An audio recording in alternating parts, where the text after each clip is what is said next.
When I was at Sandpoint Naval Base, a police officer from the Seattle Police Department, without a badge number, wearing just a jumpsuit, used what I'm told is a pain compliance hold on me. I wasn't assaulting the officer or cursing at him, or there was no violence. I believe he was trying to persuade me to stand up. He used a pain compliance hold that involved twisting my left arm around in front of me very violently. And then he used another different hold on my right hand, which involved pushing it all the way back, very far back, and then holding in that position. And I actually still can't feel the thumb on my right hand. I'm told that wears off. My left arm was fractured. While I was in jail, I got some Tylenol. When I got out, I was x-rayed and discovered that it was in fact fractured. The situation in which this happened was not one where the police officer was carrying 40 pounds of armor, and I mean, I don't know if he was tired, but he was actually very calm, and it was very deliberate. It was very violent. It was excruciatingly painful when he wrenched my left arm, and it was also intensely painful when he twisted my right wrist. What I want to put on the agenda is the issue of the deliberate infliction of intense pain on nonviolent protesters, whether they're using tactics of nonviolent cooperation as really a conscious policy. I mean, I think that spraying pepper spray in people's eyes is one form of this, using these holds, there are others I was told about, one that involves either before or after being pepper sprayed, where you dig the thumb in under the jaw and so forth. Because I believe that and let me say, I don't think it's only nonviolent protesters that should be protected from the deliberate infliction of excruciating pain. I think whether you're arrested for selling crack or stealing a bicycle or anything, it's not the police's role to do that. Maybe there's a tiny exception when someone is really violent and out of control. I'm sure that's how these things were originally conceived. But when you have police officers who specialize in the deliberate infliction of pain, you're on a slippery slope that leads to a place where human rights, we know, are not really respected. And so this is a very specific question that I want the City Council. And just the last thing is, I think that you really should drop the charges against those of us who are arrested. I know that you are not the prosecutor, but you should express if you agree with that, you should raise your voices. Thank you. Number 58 is Kirk Robbins. Just a second. 59, Gene Arnott. 60 is Paul Steinhacker. 61, Daniel Norton. So please go ahead. I spent most of the week watching this on TV, and I am an eyewitness to the mayor's declaration in one of his several press conferences that it wasn't Pat Davis's idea to bring the WTO here. It was the whole community. This was among the stranger lies of the week. I don't know how many of the whole community here were in on this, but I think the idea that this mayor thinks the whole community consists of the people he has lunch with all the time is a serious problem. And as you look into the decision, start there. I asked a nurse friend what the proper remedy for tear gas was, and the answer was recall.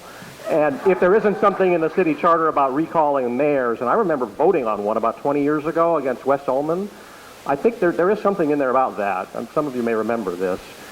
Anyway, that should be looked into. Another thing is we voted in November not to gut the city charter provisions about examination of police officers, and I haven't heard anybody mention this. I think it was done for a number of different reasons, but I think that there ought to be, now that there's going to be an examination and a competitive examination for police officers, I assume that the charter is going to be implemented now. I don't know whether anything that has happened in the last couple of weeks is going to inform what's in that examination, but I think that question needs to be asked of a few people. I would like to thank you all for having kept the Olympics out of here, and I think that the same thing needs to be thought about. The same process, I think, needs to be done. And if you do hear about anything that's threatening to do this kind of thing to the downtown environment and the neighborhoods around it, and I'm glad that people, well, I'm relieved that the people went east instead of north, because I live in Queen Anne. Small favor, I guess. But I think, you know, if this is going to happen again, I think we deserve to be heard on this. We were briefed in Queen Anne after all of these decisions were made about what we were likely to have to expect around Seattle Center, and whoever canceled all the proceedings in Seattle Center, as far as the closing ceremony, is to be thanked. And I guess the final one is just, you know, can we stop it with all this booster business that everything has to come here, that we have to recruit every meeting? I'm sure that the Bond and Nordstrom's and the Gap and those people have figured out it's not necessarily a good idea to do this here. But, you know, please, all of you in the same vein. I mean, you know, Seattle bid for this, and Dallas and Detroit and what have you, but New York didn't, Chicago didn't, San Francisco didn't. Cities that have arrived, cities that know what's going on, that have some self-confidence, don't bother with this stuff. We don't need this anymore. Slow down. Thanks.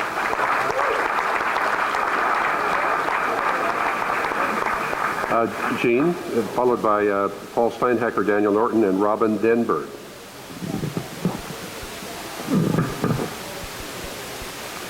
I was in the streets of Seattle on Tuesday, November 30th, and I wish each of you could have seen the things from my perspective. I saw,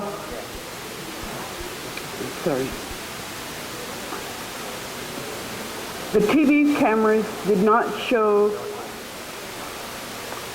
many of the positive things they should have shown.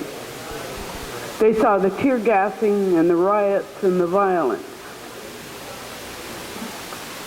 They did not come out of their ivory towers to interview union members and others in the streets of Seattle, or even WTO delegates.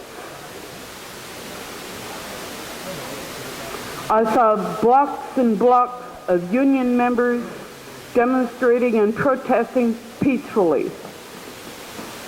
I saw much wrongdoing by people on all sides. The best thing I saw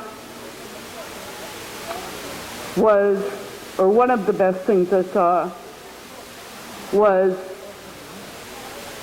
the demonstration on Friday with the police escort.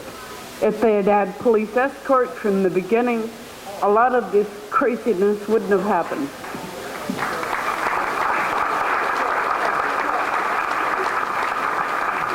Paul?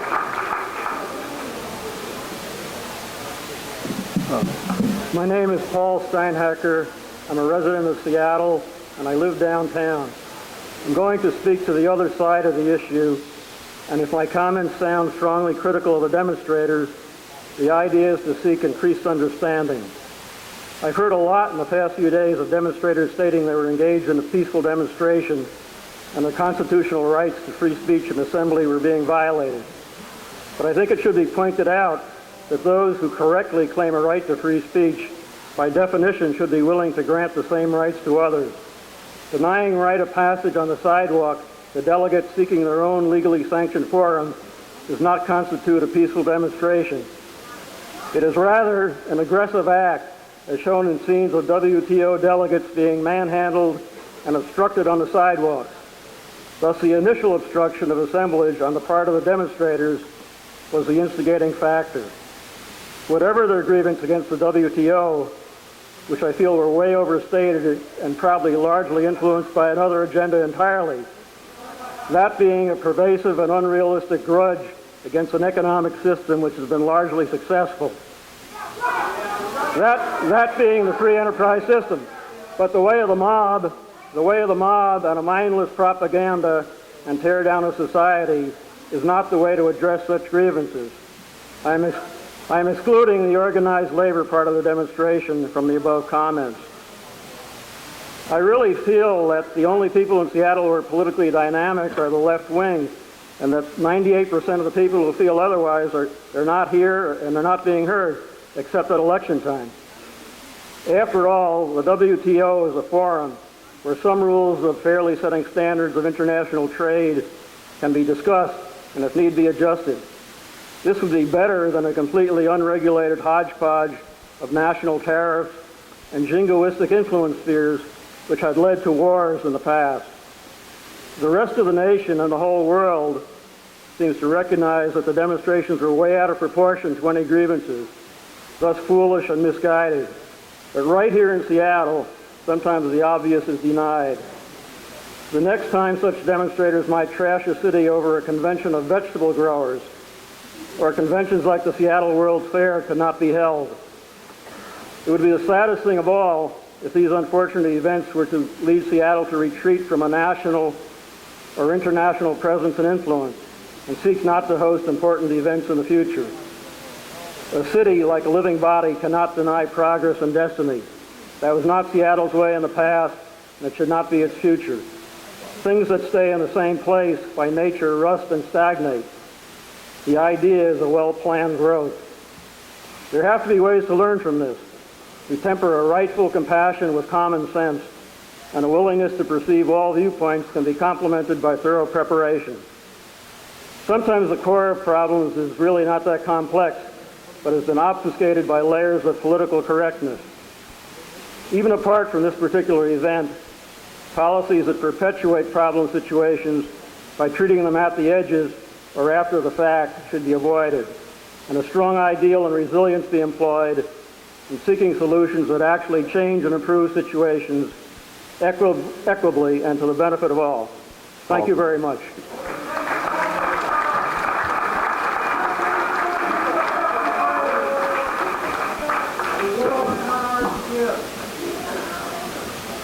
Daniel Norton, welcome.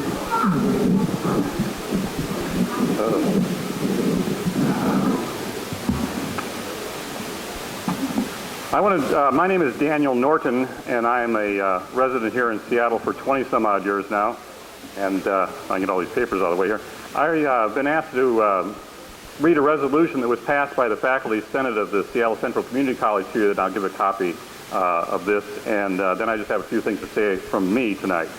But from the Faculty Senate of the Seattle Central College meeting today, or I guess yesterday here, says, whereas on the evening of December 1st in the Capitol Hill neighborhood of Seattle, Seattle Central Community College faculty members observed and experienced excessive use of force by officers of the Seattle Police Department and other law enforcement personnel, and whereas these excesses jeopardized the safety and security of students, staff, faculty, and visitors at this college, and whereas these police actions limited faculty's ability to conduct classes effectively on December 2nd and 3rd, be it resolved that the Faculty Senate of Seattle Central Community College condemns the police aggression, and be it further resolved that we call on the Seattle City Council to complete by May 1st, 2000, an independent investigation to 1, identify the reasons for the security breakdown, 2, provide a forum for the redress of legitimate grievances of affected individuals, 3, suggest measures to ensure that such excesses do not happen in the future, and 4, determine the liability of all culpable law enforcement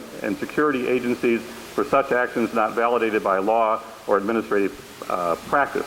And this was passed at an emergency meeting held by the faculty on December 13th and is signed by Karen Strickland and Carol Selman, the two co-presidents of the Faculty Senate. And I'll give you a copy of that today. Thank you.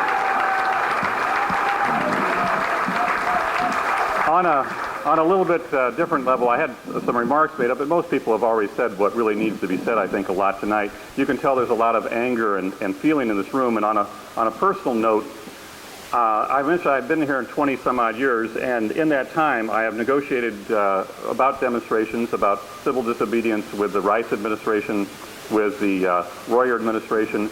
I have a little bit of experience with this stuff, and I've seen a lot of these same people at other demonstrations and other organizations organizing, getting people out on the streets. This whole situation in the city was disastrous on so many different levels, it's going to take you a long time to figure it out. It was very poorly planned, it was poorly executed, the whole system seemed to break down. What I'm going to suggest to you is that as city council people, you think very clearly to keep control of this investigation. I know there's going to be calls for independent outside people. We elected you folks to do this. I have confidence that you can do a good job at it. I think you need to think about hiring the needed staff that you have. You need to find out the truth and bring it together. It's your job and your responsibility to stand up for what this city stands for, and I think you'll do a good job at it, and I hope that I'll be able to help you do that. Just on one minor little thing is, I've taken children to demonstrations for a lot of years, and this is the first time in my life I was walking with my daughter in the labor demonstration, and 3/4 of the way downtown I had to stop and take her back because I knew it wasn't safe. And it's a shame that that kind of thing has to happen in this city at this time, and I hope you'll do something about it. Thank you.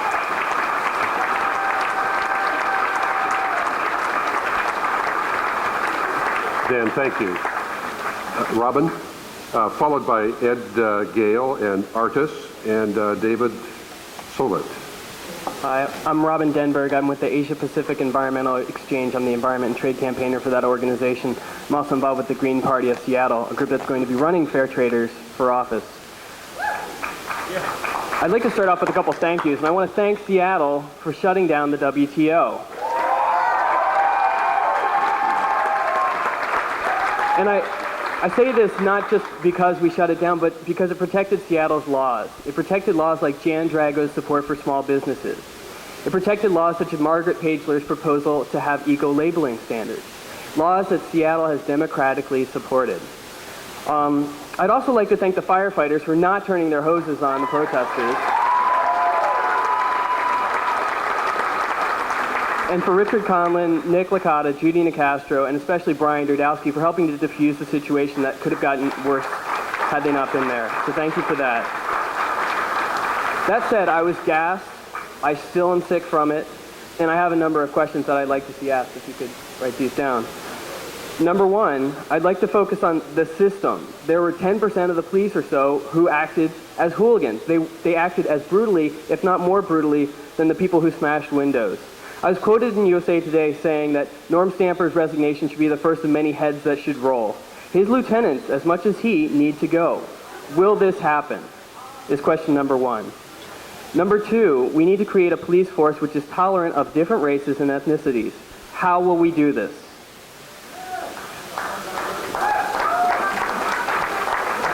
Who approved indiscriminate use of gas, especially nerve gas, on peaceful protesters?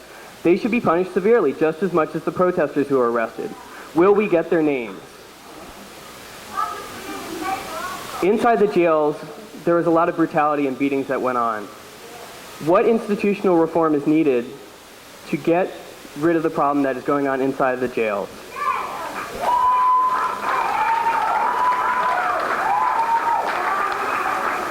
What is the constitutionality of creating a no-protest zone that allows some people to speak and not others to do so? This one is directed to Margaret Pagler because she's not here. And I'm really disappointed that she's not here because she's trying to be council president. She wants to be council president. She needs to make sure, whether she's sick or not, to be here. I'm sick, and I've been here for 4 hours. She should be here tonight after her doctor appointment was over. A couple more questions. Who okayed plans to tear gas people at 10:05 in the morning on Tuesday morning on 6th Avenue when there were peaceful protesters sitting in the street? Who used the pepper spray and put it in protesters' eyes from close range? And will they be prosecuted? Lastly, we need to change our system so it is what democracy looks like.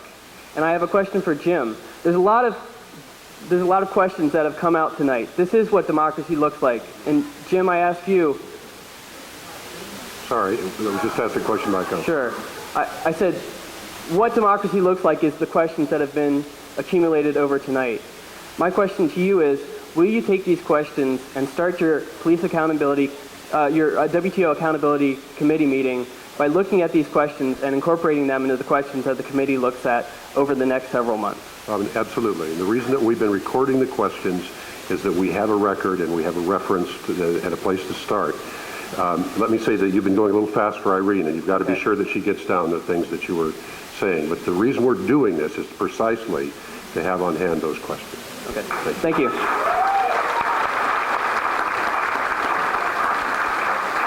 Artis is next, followed by David Solit, and then Grant Cogswell. I'm sorry. I'm 63. Are you Artis? No. Ed Gale. I'm sorry. Then 64 is Artis, 65 David Sollett, 66 Grant Coxwell. Before I start, I wanted to really make sure that you guys realize we're only a third way through the list. And if you could do this for me, keep the applause to a minimum until I finish. We'll get through a lot more people, and a lot more people will be able to speak if we can just keep it down. I was going to talk about Resolution 30100, Section 2, Item C. I think right now the City Council should not get involved in a WTO police misconduct or any of the affairs about that, because right now none of us right here in Western Washington, I mean not just the City Council, I mean everybody in this room and maybe most of Western Washington, are not objective enough to really conduct any of these things. There really needs to be an independent, totally independent review board created. Either, again, I heard Licata talking about the ACLU or Amnesty International. Is that better? Sorry. Or even if worse comes to worse, maybe we can press the Attorney General Reno to bring in a federal investigation. The other thing is that I guess it's really kind of disappointing. On June 16th, 1999, I attended a large gathering of people from Seattle and the central area, and there was a panel, civilian panel there that wanted to discuss the idea of having a civilian review board, independent civilian review board. I don't know how many unarmed black youths have been shot in the Central District, but it doesn't seem like when that happens, so that was 6 months ago. The only time I've ever heard about something is yesterday. It was so poorly publicized that there were only 30 people there. It really bothers me that it has to be white college kids that got zapped in the face in order for you guys to wake up and create a civilian review board.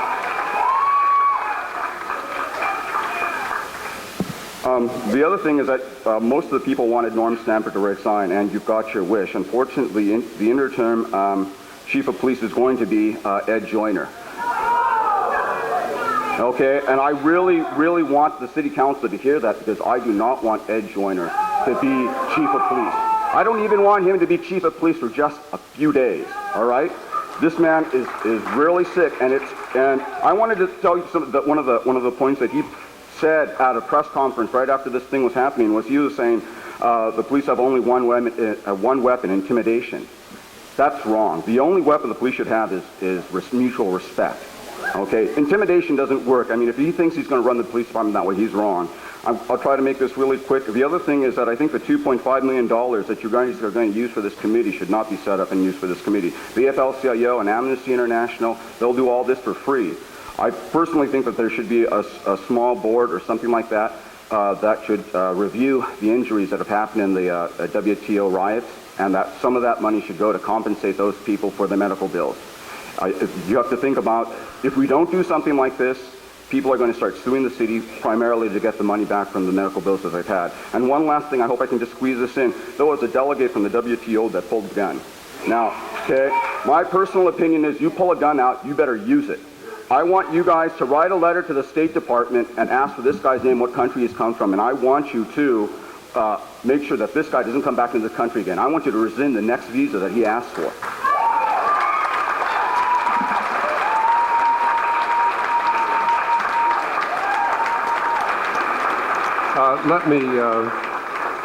Robin, let me clear up about the money thing. The investigation has no budget so far. We have decided that to the extent that we need help or staff or paper clips or whatever it is, it's going to come out of council's budget.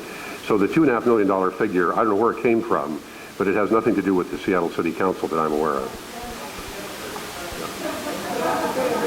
Go ahead, please. All right. Am I audible there?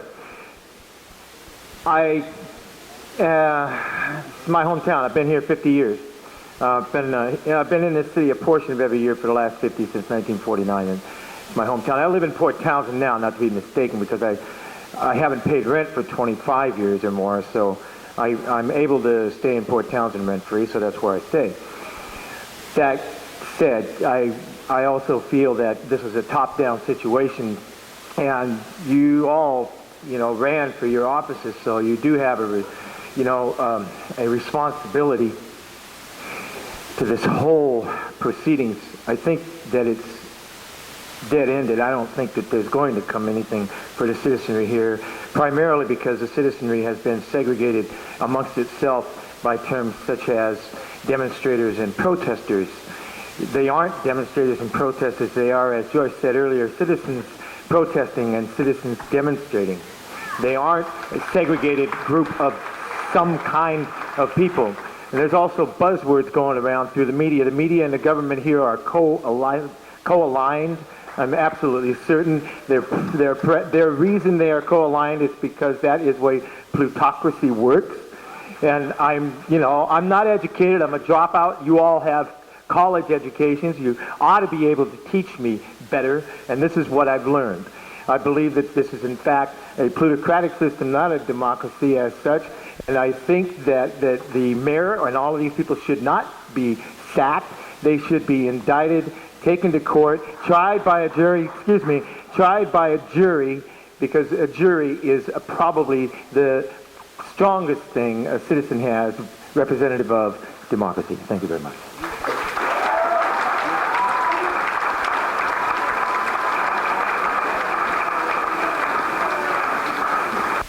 Are you David? I'm David Solnit. I'm a contractor. I live in Seattle, and I work with the Direct Action Network. I want to express some concern for some of the nonviolent protesters who were shot and killed by people who were in this town last week. Nonviolent demonstrators in Nigeria were killed with the complicity of Chevron, some of the CEOs who may have been here at the WTO. Nonviolent activists in Indonesia who are resisting austerity measures by the IMF were shot down in the streets by the military armed by the United States. Our government officials were here. Additionally, some of the forces that led to the massacre of the people in Chiapas, in the village of Actial, who rose up against NAFTA.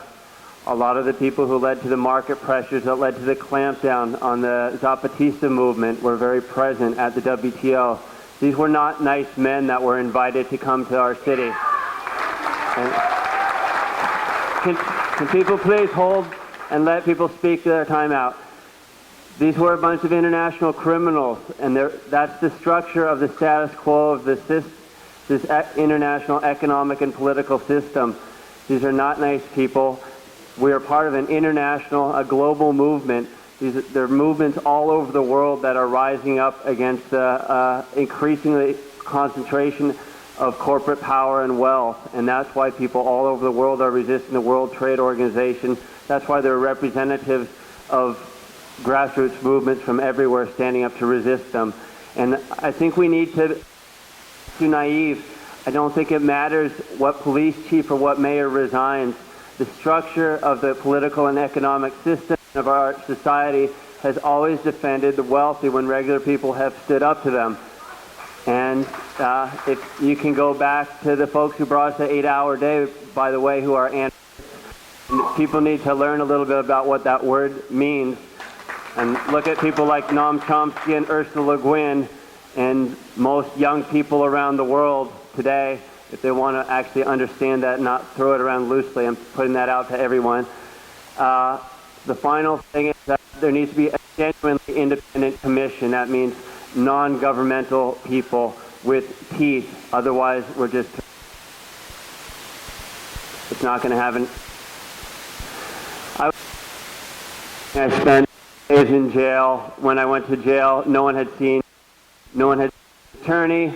And the only reason anyone got an attorney was people surrounded the jail and took direct action. And that's the only thing that's going to get justice in this case. You can commission meetings if you want, but until we continue to organize ourselves and take nonviolent direct action and use the people power that shut down the largest, most powerful, undemocratic institution on the planet, we're not going to get any justice. The last thing I'd like to say is at our last Direct Action Network, we wanted to we thought about how could we thank the 6 city council members who basically voted to the mayor.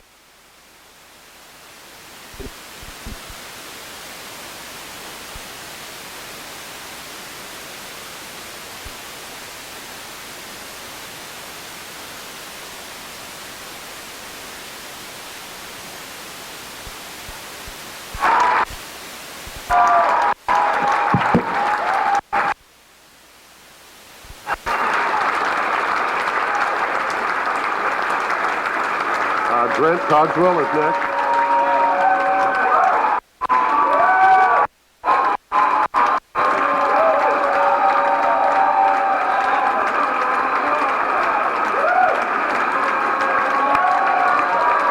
Grant?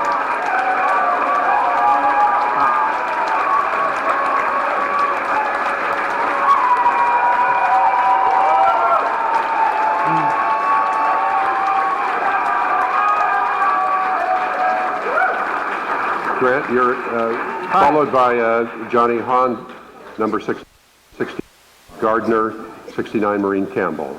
Grant, go ahead. Since most people here probably aren't on a name basis, so I want to do a little roll call of the vote on the no protest area. Sitting closest to me is Peter Steinbreck, who voted against the no protest area. Hold it, because I haven't got much time, okay? Sitting next to him is Richard McIver, who voted for the no protest area, despite being dragged out of his car and assaulted by the police. Sitting next to him is, and I'm very surprised that he voted for it incidentally. Sitting next to him is Jan Drago, who I'm not at all surprised voted for the no protest area. Sitting next to her is Jim Compton, who I am shocked voted for the no protest area.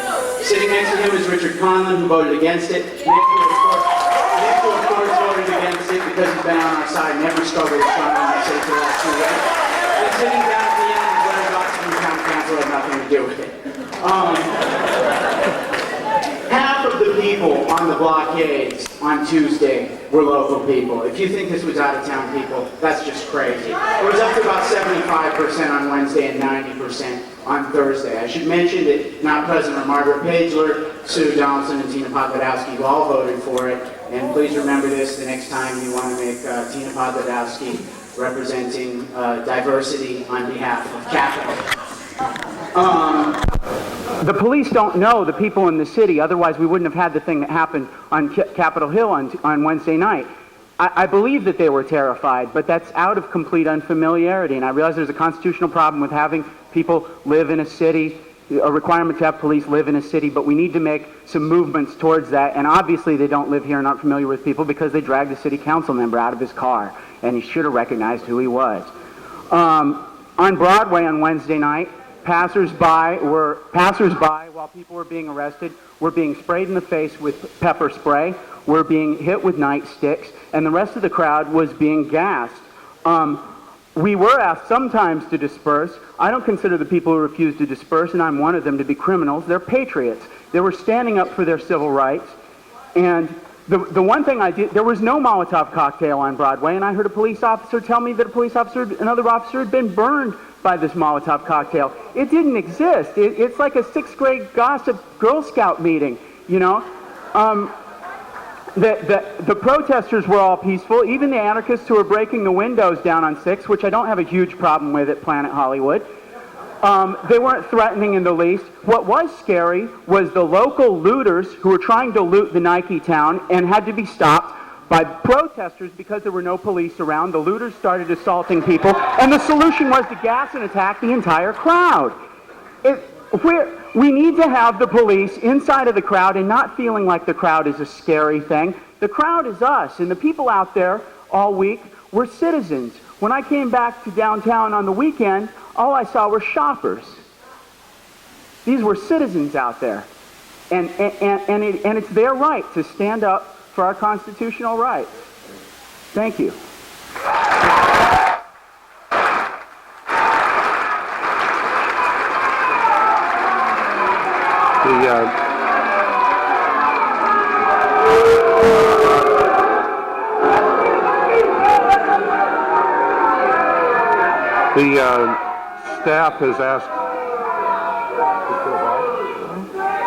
The staff has asked me to point out there's another easel for people that want to add questions over there. Johnny Hahn, followed by Bob Gardner, followed by Maureen Campbell. Johnny, go ahead.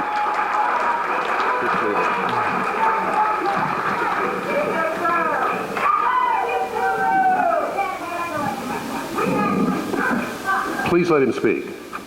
My name is Johnny Hahn. I live in Seattle. Monday, November 29th was designated Environment and Health Day by groups opposing the WTO.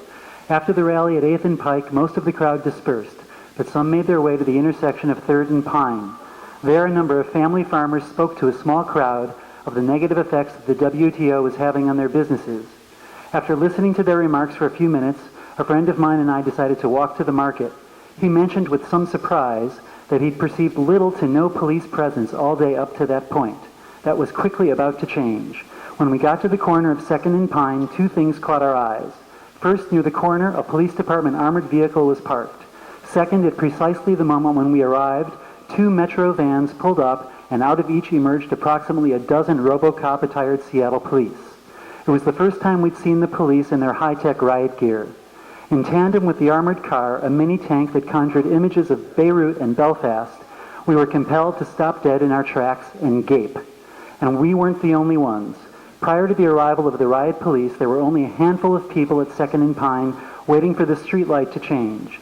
Vehicle traffic was moving normally through the intersection, but now the people began gathering, and individuals with cameras moved in close to take pictures.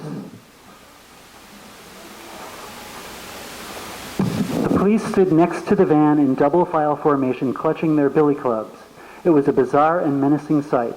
Why were they suddenly standing in front of us, and what were they about to do? My mind couldn't help but leap to thoughts of Nazi stormtroopers assaulting innocent people. The crowd grew to number 50 or 60 people. Upon orders from some commander, the police moved into the intersection, forming a line across Pine. Officers instructed people to keep moving so that the sidewalks would be free for pedestrian passage. This made no sense because until the police arrived, pedestrian movement was virtually unimpeded. There was clearly a threat implied by the officers' instructions. The gathered crowd was now the enemy in the eyes of the police, a crowd which just moments prior had simply been unaffiliated pedestrians. Individuals addressed the police saying we were nonviolent protesters and urged them to join us. When one man taunted the police, several others told him to stop. A group chanted, "Turn those frowns upside down, turn those frowns upside down." All the while, the tension escalated.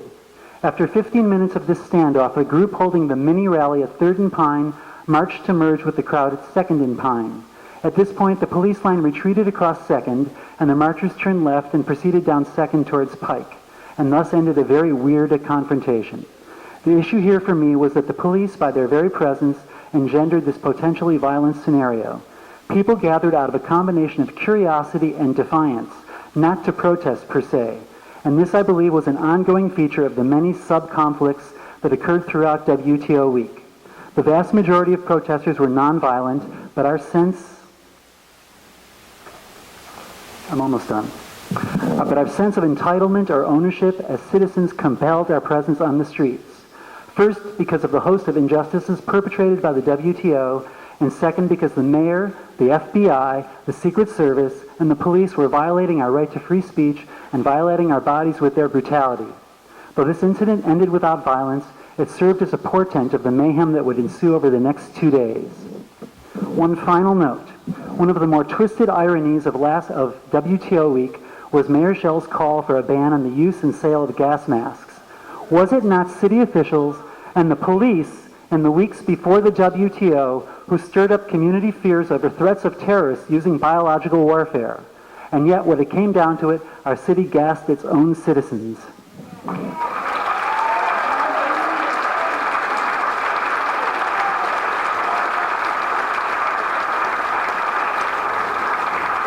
Bob Gardner, followed by Maureen Campbell and Michael Bolero. I've been a citizen of Seattle for well over 55 years, and now I've reached that wonderful, ripe old age of being a senior citizen. But I want to start my remarks by using 3 words: image, image, image. All of my life I've had the image of a police officer, whether he's as an individual operator or in a group, of being observant of violence. And when violence took place, that in a normal way that he took steps to correct that violence. But when I watched what was going on downtown, people destroying public property and breaking windows of stores, and police officers standing back watching that violence, that image was shattered.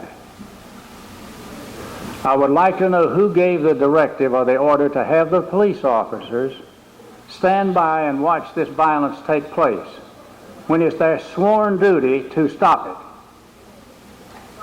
And now my question to the City Council is this. Who gave the directive to have the police officers stand by? And I'm talking about when it first started now, not when it got out of hand. When it first started, that's when they should have stopped it. Who gave that directive?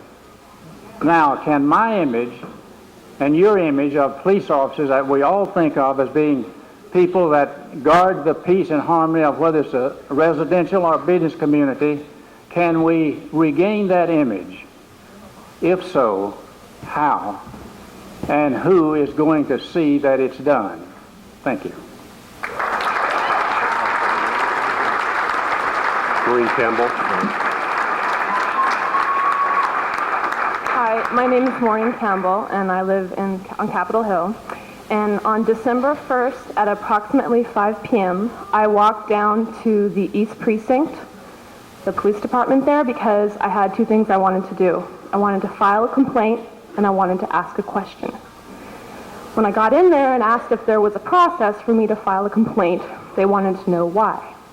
Well, I told them that I had been tear gassed 3 times at close range down at the Pike's Place Market at 3:30 earlier that day, and that there had been no orders to disperse. And as far as I knew, I was not inside the no protest zone. I also asked them, what was I exposed to? I really want to know because I want to go to my doctor and make sure I'm okay. They laughed at me. They told me that there was nothing they could do for me, that there was no form. This is my own neighborhood. This is the precinct where I would go for help. And they were very, very rude. I stuck around. I kept saying, there's got to be something you can tell me. There's got to be a way for me to file a complaint. Finally, one officer wrote down my name from my Washington State ID on a sticky pad. And I left. I really wonder what happened to that sticky pad.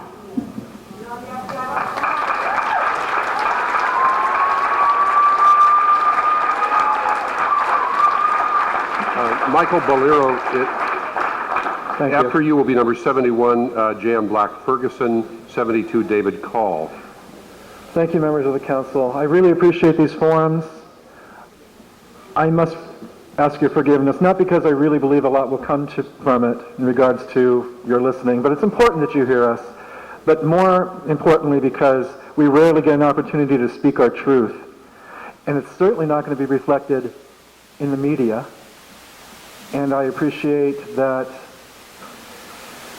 well, my experiences were validated somewhat. I originally intended to speak about parallels between the self-proclaimed anarchists who wore the masks and committed property destruction downtown and the riot police. That's been said again and again. I think that's really interesting to note, though. They all wore masks. Their identity could not be seen. I don't expect to hold the people who engage in property destruction accountable, but I do expect that we should be able to hold the police accountable. I can't identify the people who committed acts of property destruction. In fact, that's not really my job. And I can't identify those police who are out of line. And as a consequence, I don't feel safe. A question was asked at an earlier forum of this type. When can we see an inventory of all the weapons that were used against us? Is this a secret? Irene, this is one of the questions I want to capture. I think this is a fair thing for us to ask. Well, it's more than fair. I think it's our right. And once we learn that information, the next step would be what kind of intervention do we want to see in terms of what kinds of weapons can be used in the future. There's a consensus here, I think, that tear gas is not an acceptable crowd control mechanism, especially since we heard incredible stories of abuse. Tear gas or pepper spray sprayed directly into the eye. Thank you.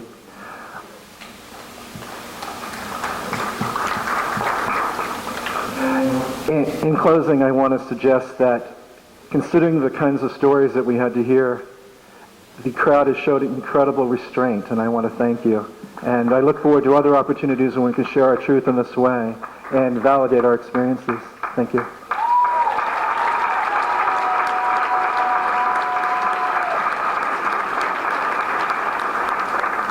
J.M. Black Ferguson. Is Mr. and Ms. Black Ferguson here, followed by David Call, number 72. 73 is Carleen Odell. Hi, I'm David Call. Haven't been here to Seattle very long, but long-time activist. I want to say that the couple weeks prior to the WTO, there was a sense of building of great community from people from all around the whole world, not just from here from the Northwest or from the United States, but from around the whole entire world. 2 to 3 weeks prior to the WTO, many of these people came and trained in nonviolent ways how to confront police officers, the media, the delegates that were going to come into the conference areas. For weeks we trained in nonviolent ways, how to observe the police, how to be first aid medics, how to do communications. It was a great community, great building of a great community. So one of the things that I have to say here is congratulations to Seattle for a job well done last week, actually 2 weeks ago today. You stared Trinity right in the face and just refused to flinch despite the best efforts of your own employees. Thanks to your vigilance and your bravery and the spirit that you all had, the WTO, big business, and corporate America, and the politicians who do their bidding have learned that the citizens of this city, as well as around the world, value the principles of democracy and won't tolerate the secretive pillaging of the planet by an elite group of arrogant billionaires. You ought to be proud of yourselves, for not only did you disrupt the business of the WTO on this particular junket of theirs, but with all the publicity that has been broadcast around the world, no city will be eager to host one of their totalitarian covens ever again. While the media and the mayor have tried to convince you, us, that you that you ought to be grateful for the police not having the decency not to kill you. Remember that it is you that have shown and sworn the remarkable restraint while being tear gassed, pepper sprayed, clubbed, shot with rubber bullets, and kicked in the groin. Had the police suffered any of these abuses from even a single civilian, just one of you, they would surely have retaliated in a most brutal and bloody manner upon us all.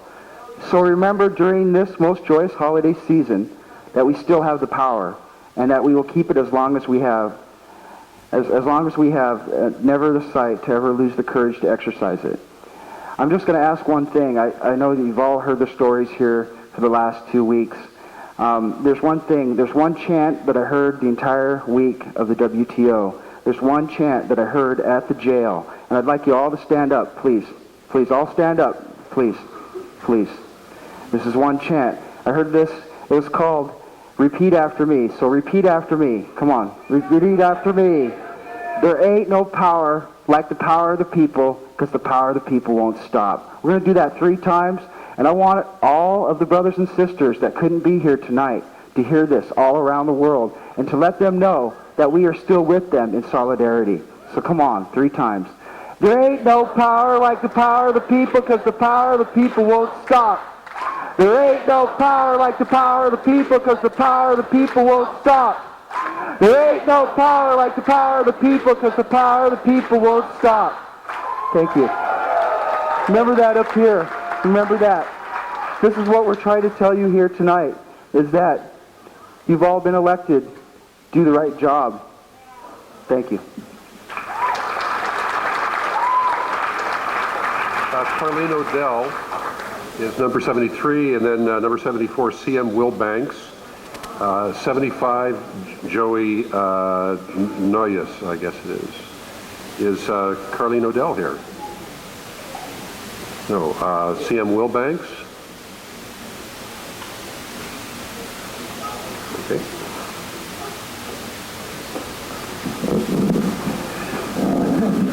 I could say the same thing. I've heard the same thing over and over and over and over tonight. I'm going to sort of change things. I wish I could say that I thought that this was going to do a lot of good, that the gentlemen up here and the media out there are going to get the story out, but I don't have that much faith in them. I think most of them are bought and paid for politicians. I'm sorry, but now I heard the word there's a lot of anger going on. Well, people have a right to be angry. The WTO was brought here by the moneyed interests in Seattle.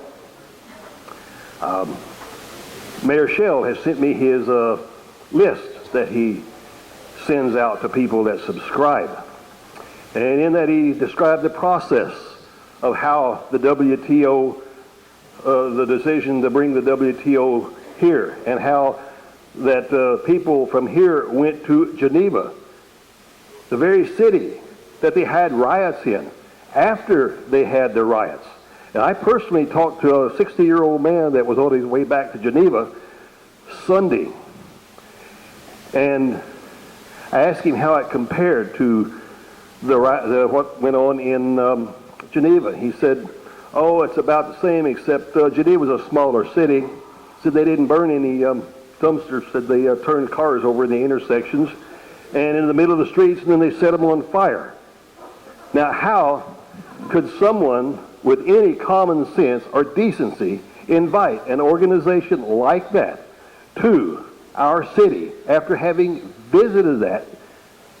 They had to have known. Trouble follows the WTO like a plague of black flies do the deer up in Alaska. They really do. And I would like to address all police. The police lie. The police cover their butt. As far as internal investigation, I've had some experience with internal investigation, and it's atrocious. They cover their ass. Their unacceptable behavior, they turn around like a sort of a psycho or a mentally ill individual, and their problem becomes your problem. What they did, they turn around 180. Well, you did, that's unacceptable behavior. Can't do that. Until a couple of years ago, I had never said anything disrespectful about the police because I thought they always took care of everyone. And then there was a little incident that came up, and this was just one segment of the police. I'd had experience with the police before, not being arrested or stuff or anything like that, just good working relationships with the police, and had always been treated respect. And I ended up with a situation with the King County.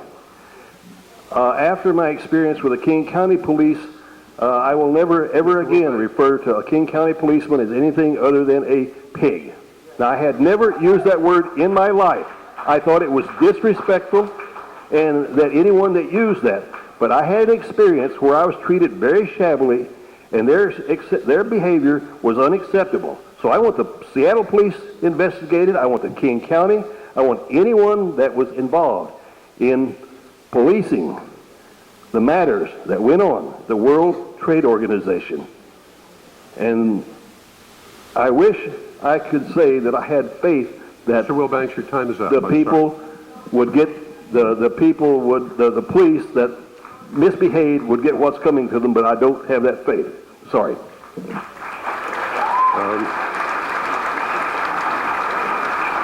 Let me say that I thought we had an undertaking from everybody that those who had spoken previously would not speak twice. You're going to have to police yourself, but or at least wait till the end of the meeting. So if you've spoken previously, let the others who have not had a chance to speak go ahead. Joey Noyes, number 75, followed by Bitten Dugan, 76, and then Brian Dugan, 77.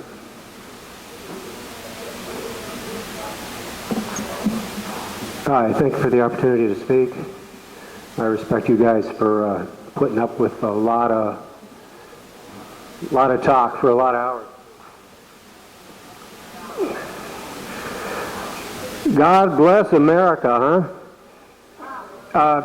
Anybody in this audience who personally witnessed or were victims of what they believe to be unnecessary use of force or violence? That's it?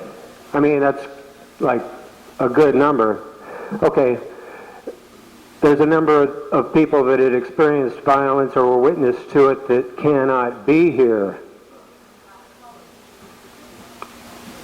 Are you all just a bunch of whiners? Is that what's going on here?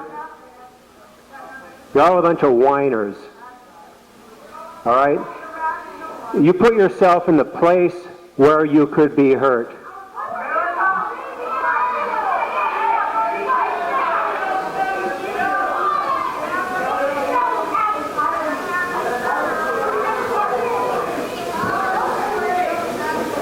Your rights of free speech are not all that free anymore. Okay? Freedom of the press is not all that free anymore. It's cheap, but it ain't free. I'd appreciate if you'd listen before you'd interrupt.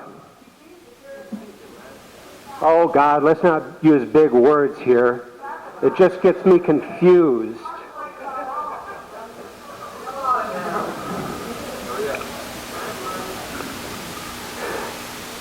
I saw a kid bust a window downtown with a full gas mask on, with the goggles, big snout.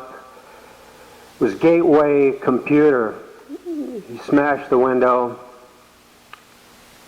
and ran away, fortunately or unfortunately, towards me. I grabbed him by his snout, ripping his disguise off, and proceeded to dress him down. I don't know what came over me. I didn't know what sort of weapons or associates he may have had, but it was a moment of passion. And to that individual, I don't know if I owe an apology or what. There was a rather strong-willed, rather straight-cut looking individual who jumped between the two of us and proceeded to tell me that that individual had the right to protest in any way he saw fit. Well, you know, I'd like to know who in the hell that guy was and where he came from. Let's not be so naive to think that there weren't undercover agents covering this with a great deal of efficiency, and that this entire event was not, orchestrated to the effect of their perceived best interests in the end. Thank you very much.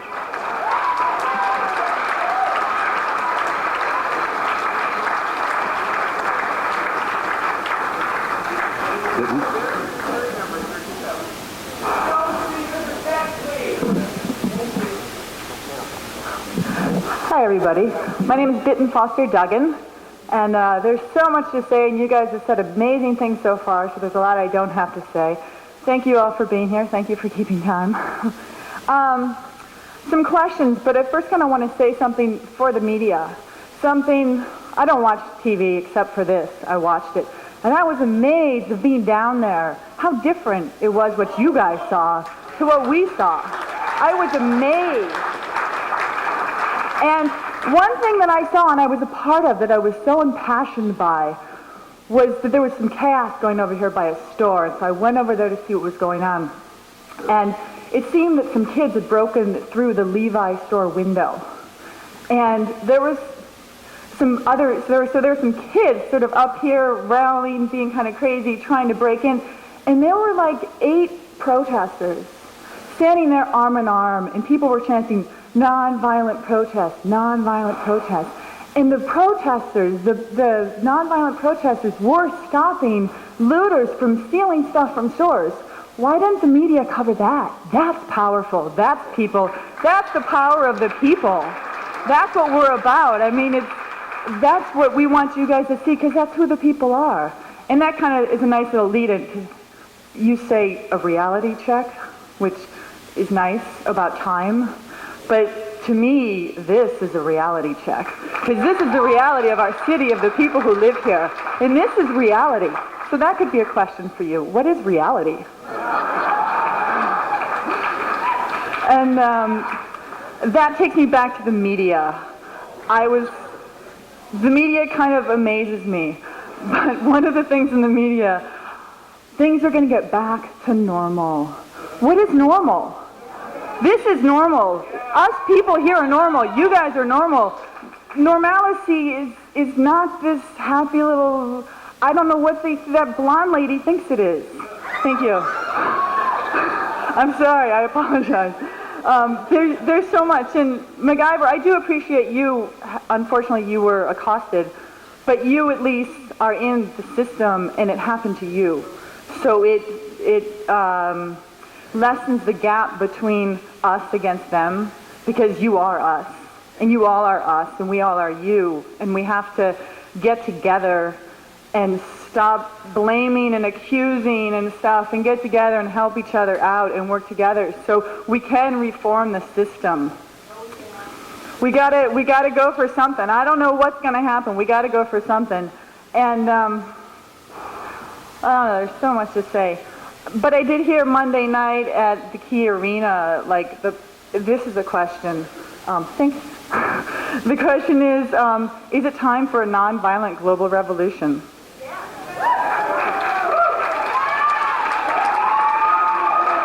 Brian Dugan. Number 78 is Kenny Ham.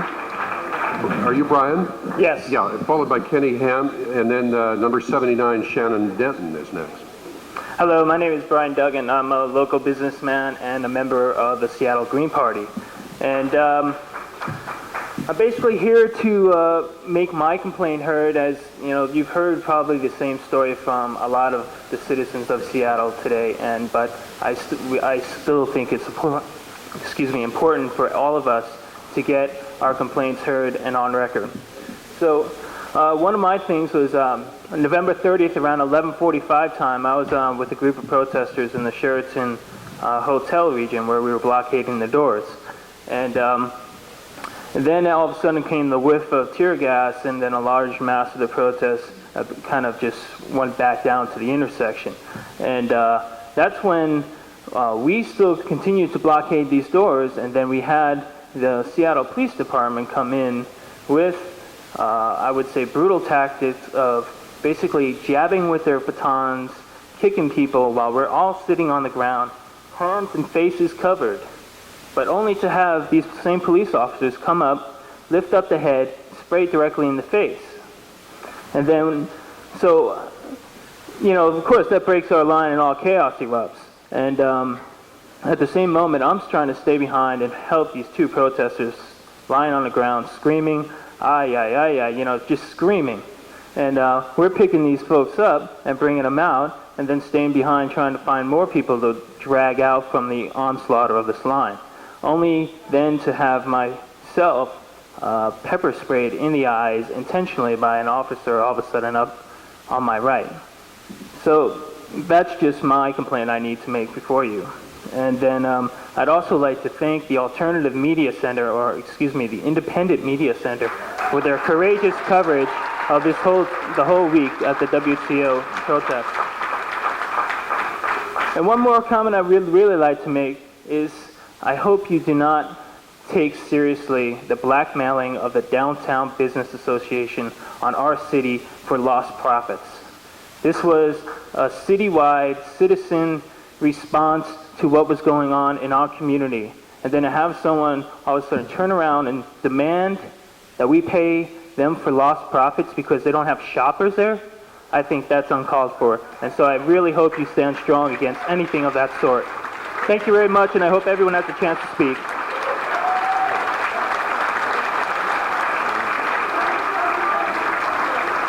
Kenny, then Shannon Denton, then Ken Hankin. Hi, my name is Kenny Ham, and I'm a sole proprietor and Seattle resident. And I would like to say how proud I am to be part of this activist community, and that during the WTO protest, I think our real soul was revealed. because even during blatant police abuse, we remained committed to our nonviolent principles, and we refused to be brought down to the violent nature of the cops. This would have only allowed them to shoot to kill. We are more mature during conflict resolution, and we don't need to dress in intimidating gear and conceal our identities. We leave that to the real lawbreakers. The WTO is now afraid of democracy and the internet, I believe. But during the past week, I have talked with many Seattle firefighters, mainly to thank them for refusing to turn their hoses on the protesters. And they said it was only the right thing to do since, quote, we are trained to save people, not hurt them. Most of the firefighters admitted that their trust of the police had been weakened. I think it is disgusting that the cops are now hawking Battle in Seattle t-shirts like it was some sporting event, and this just continues to pour salt in my wound, and I want to know whose bright idea that was. Finally, since the identities of the riot cops were concealed, we will probably never know who the abusive ones are, but we do know who gave the violent orders to attack peaceful citizens. And that prevailing attitude has got to be gotten rid of, and that is why I think you should fire Paul Schell. Because we need a mayor who still has their mojo intact. Paul Schell has got to go before some trust can be restored in this activist. Nick Licata for mayor.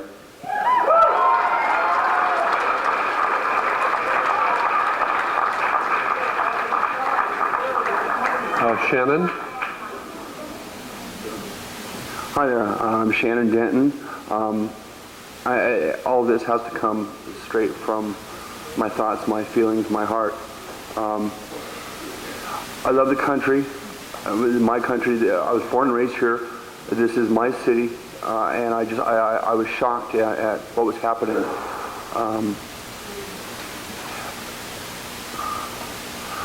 The way the police took care of things, I need to know, and I've heard many questions asked, what kind of recourse does anybody have when the city dismisses their claim for injuries, when they can't come up with witnesses to what happened? You know, a lot of people are caught on tape. What about the hundreds that were not? We've heard testimony from people, you know, eyes injured, broken arms, that sort. What are we going to do? I've got lifetime scars, and I was an innocent bystander. You know, again, I love this country. I respect the right to free speech and assemble. But when that, you know, comes down to my right to get to and from work, you know, there's a line there. The police, where were they? Why were they handling the crowds when there were people looting? Or where were the police at that time? I actually wrote letters to you, Mr. Steinbruck, Mr. Ego, Ms. Donaldson, who's not here, Mr. Licata. You guys got letters from me last April when you were just starting an investigation of the Seattle Police Department and their internal affairs. I never got a response. Jonathan wrote me, you know, 2 months later saying, "Thank you for informing us. We hope you resolve your difficulties with the police peacefully." Excuse me. What kind of recourse does a poor working stiff have?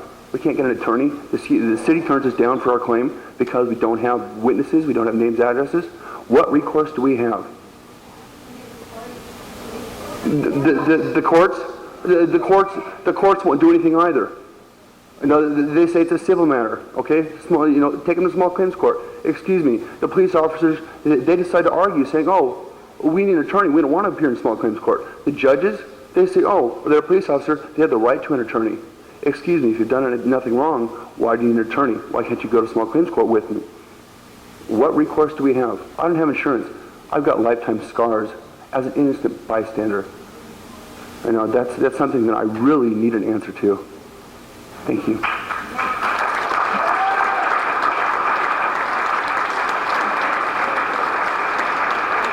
Ken Hankin, Morgan Dutton, and then Brian Foley is number 82. So number 80, Ken Hankin, are you here?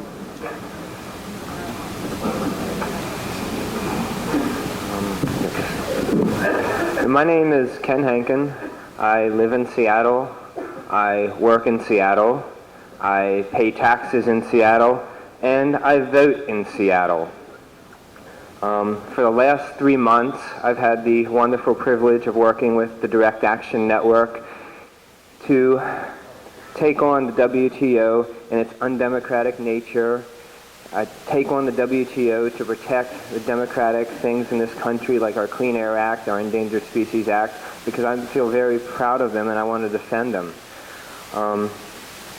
What I came here to, well, there's several things I did not come here to talk about. I did not come here to talk about the violence of the police. Other people have done that quite well.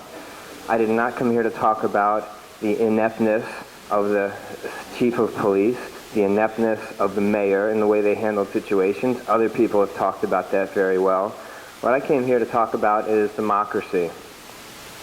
On Wednesday, December 1st, I walked in a peaceable march to protest the WTO. We did not break any laws or any laws that I know of. We walked around the city. At about 10 a.m., 140 of us were arrested at Westlake Center with no warning to disperse, or at least none that I could hear. They might have told a few people on the edge. They didn't tell all of us. But we were arrested right there. I feel that's a takeaway, or that's something that violates my civil rights. 200 years ago, the forefathers and foremothers and for everyone of our country had fought in a revolution, one that started out with civil disobedience, ended with many lives being lost, to create this country which we had, which formed a democracy, which formed a great constitution that we've lived under for over 200 years. That's what I came to talk about. And what I'd like to do is briefly remind you of the First Amendment and the right to peaceably protest.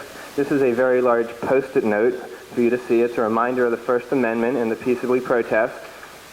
Let me show it out here. This is a reminder note, something we all do nowadays, post-its.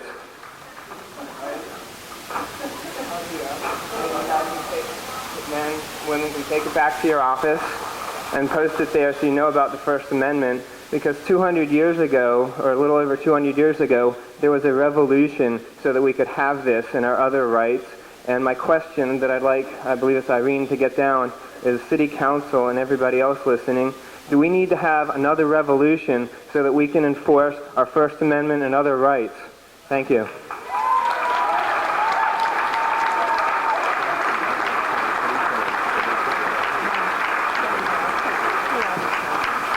Morgan Dutton, followed by Brian Foley, and number 83, Rob Hickey. Hi, I spoke to the last hearing, but Brian Foley said that I could have his time so I could speak again. Go for it. Hi. First of all, I was feeling really great about the way that the protest started. I really felt like so many people had come together from so many different groups and formed this really strong coalition. And that was going to be the beginning of something really wonderful. And it was on Tuesday morning. And we were preventing the WTO from meeting, and it was great. But then we got gassed before any windows were broken. And I saw a line of policemen advance on a group of sitting protesters who were sitting with their backs to the police line. They were jabbed in the back with nightsticks and then whacked. Pretty bad, okay? And then we were gassed. And then the day went on, and this continued. We got gassed repeatedly on Tuesday. And Tuesday night I went home to Capitol Hill where I live. I got gassed again. And seriously, it's horrible, though. I mean, you know, I felt like there was this horrible police state outside of the no protest zone, outside of the curfew zone, and here I am in my own neighborhood trying to get a cup of coffee, you know, so that I can stay up and watch the late night news, because I was interested in how the media was going to cover this. You guys did a pretty shabby job, media people. Seriously. So I did that, and then I came out on Wednesday with my friends. Was really careful to arrive after the curfew was lifted. We all convened in Westlake Center, where 2 of my friends were arrested. I was sitting with them for a while until I realized that the police were definitely going to arrest us. So I got up and left, and the police were oh so kind to let me walk away, because several people chose to not get arrested and were sent over against the wall by See's Candies, where they were told they wouldn't be arrested if they went there, and then they were arrested. So that kind of made me angry, and so I was after I was interviewed by a bunch of media who, didn't air any of my interviews. We all marched around town all day, in support of my friends who'd just been arrested illegally for exercising their freedom of speech and freedom of assembly. So we marched around all day, and then I went back up to Capitol Hill and got gassed again. That was great. I'm starting to really be fond of tear gas. Seriously, my time is almost up. I just want to say, Mark Sidran, resign. Okay. Ed Joyner, who was, I hear, in charge of Capitol Hill, as well as Captain Jugan was also in charge of the Capitol Hill stuff.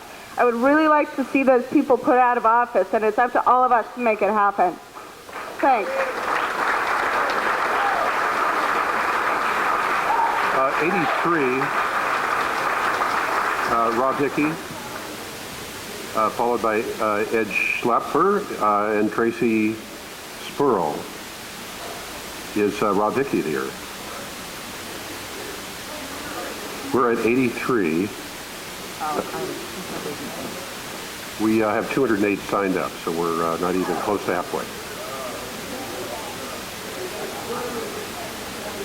We don't know. Right, go ahead. I'd like to thank the council members for giving us this forum, but mostly I'd like to thank my brothers and sisters in the audience for showing that that we're not going away. That what started here 2 weeks ago is going to continue. My name's Rob Hickey. I'm a proud member of Teamsters Local 174. We represent 6,500 working families in King County, and I just want to give a little bit of testimony of my experience. I think we've had a lot of eloquent speakers talking about the tear gas and whatnot, but I want to talk a little bit more about the fundamentals of what we experienced 2 weeks ago. On Monday, I marched with the faith community down to the Kingdom to demand the cancellation of the Third World debt. I marched because it was right and it was just. It's right and just because we here in America complain about $3 lattes while poor children are dying of diarrhea in other countries. And it's right and just to call for the cancellation of the Third World debt. On Tuesday, I marched again with the labor community, tens of thousands of working people standing up against corporate greed, because that's what we were in the streets fighting against, is corporate greed, and don't forget it. On Wednesday, I marched again with my brothers and sisters in the Steelworkers Union, many of whom are again fighting against corporate greed in our own community here that has put workers at Kaiser Aluminum out of work for over a year now. And this is what the WTO is about. It's about lowering those restrictions to trade, destroying trade unions, destroying environmental laws. Then Wednesday afternoon, I walk out of the Labor Temple, and imagine that, a union member walking out of the Labor Temple, and I walk into a police riot zone. I walk into the police state I walked into our city that had become a police state. And I was on the sidewalk, and I got arrested. But quite frankly, I wasn't disappointed in my arrest, because it gave me an opportunity to spend 74 hours with other arrestees, with other political prisoners in this city. And so when I read the document saying that those arrestees deserved it, I think about my own situation. I also think about the dozens and dozens of others who became political prisoners as a result of the imposition of a corporate agenda on our city. And I think this is my point for the evening. I'm going to have one request and one question. I think the question is, we here in this community need to decide what kind of community are we going to have Are we going to have one that puts corporate profits ahead of environmental protections? Are we going to have a community that puts corporate profits ahead of worker safety, of worker rights? And as a city council, I ask the same thing that we ask in the labor movement. It's a real simple question. What side are you on? Because you can't be on the side of corporate profits and on the side of environmental rights at the same time. You can't be on the side of corporate profits and on the side of worker safety at the same time. And I think I found my answer of what the mentality was that actually led to this entire debacle. And I found it on the very literature produced by the city of Seattle. There were 5 points listed as the reason why the WTO came to this city. Lots of hotel space, a good convention center, but the 5th bullet is the most important bullet, and it's the strength of the corporate community. Now, what was left off of these bullets was the strength of the labor community, the strength of the environmental community, and the strength of the social justice community. Had those been listed, the WTO may not have come to our fair city. Thank you.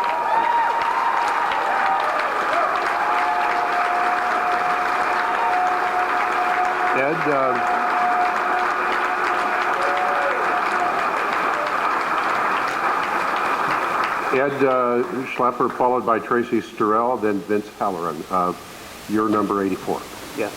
My name is Edwin Schlepper, and I was born here in Seattle, grew up here in Seattle, and I have a small business. Some of you know it's Seattle Tours.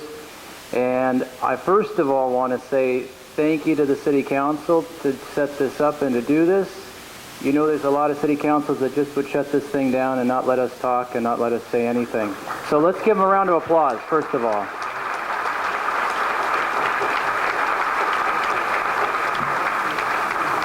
Now, secondly, I vote and I put a lot of effort into the voting, and I do look at the Police Guild paper when I try to vote. But I got to tell you, I take their view into account. But after what I saw up at Capitol Hill on Wednesday night, it's kind of rough, you know. You see people coming in to the city, you see a protest group developing. They walk up and down Broadway, as many of you already know, and I don't want to retell the whole story here, but the police basically run a police Ford Explorer, right into the middle of the crowd and punch it through the other side. And I'm going, if I had one of my tour buses, I cannot spend money like that. I'm looking at a vehicle, you probably got, I don't know, $4,000 of damage put on. I'm watching my city tax money go right down the sewer, you know? It's ridiculous, like a spoiled child just spending money. What's going on with that? Then they had their provocation at the end of that drive-through to jump out of the vehicle and start off with the affair, and it's crazy. It's crazy stuff. Now I happen to be up there dressed in a suit, and I was half a block away from where that punch through happened. At that point, I moved to a block away, and I ended up getting sprayed by a guy trying to close the line. You know, I'm 15 feet away. I'm outside of the block, sprayed, boom. You know, I'm not complaining about getting sprayed, but it's it's a shame. You lose your sense of taste. At least I did. I can't taste apples right now. I can't smell the right things. You know, so it's kind of weird. But anyways, I only have a minute left. I'd like to thank Brian Durdowski, if he's still here, and thanks for all your efforts. That is a civic leader who gets out there and actually does something. Where is our executive? Where is Paul Schell with this whole thing here? He's not here listening. I don't know. Where's Locke? That's true. We need to really take a look at who we elect. We need to talk to one another, educate ourselves about situations like the WTO. I happen to be a citizen of Switzerland also. My parents are both citizens of Switzerland. And the Republic of the Canton of Geneva, Switzerland, put an ad into one of the Seattle papers out saying, a call to all of humanity. I don't remember, I'm paraphrasing here, but very much against the WTO. And I've spent many hours studying it. I've learned about it. I don't feel good about it. And so I came out to protest. And when cops kind of, get riled up and they got all their stuff that they want to use, they've been training with, doggone it, sometimes triggers get pulled. So anyways, thank you all for having this, and thank you all for coming out tonight. Thank you for listening to me.